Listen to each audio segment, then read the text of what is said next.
So అక్కడ coconut హిల్లో tea పొడి అయితే తీసుకొని వెళ్తున్నా. సో ఎప్పుడు ఆ బ్రూక్ బాండ్, రెడ్ లేబుల్, తర్వాత తాజ్ మహల్, లాసా లంసా అవి తాగి కొంచెం బోర్ కొట్టింది. అందుకే నాకు ఇంతకుముందు ట్రై చేసినట్టు గుర్తు. ఇది వైటల్ టీ అంట, ఇది ఈస్టర్న్ కంపెనీది. సో నేను మళ్ళీ చూసి చెప్తాను మీకు ఎట్లుందో అది టేస్ట్.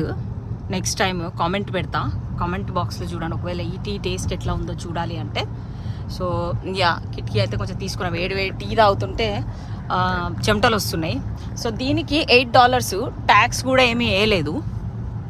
ఓకే, సో $8 అంటే 84.80 అట్లుంది. అంటే అట్లా చూసుకున్నా కూడా మనకు ఆల్మోస్ట్ 700 ఇండియన్ రూపీస్ అనమాట. 700 రూపీస్కి 2 LBs అంటే 2 కిలోలు, 2 కిలోలు కాదు, 2 అర్ధ కిలోలు, 450 అంటే 900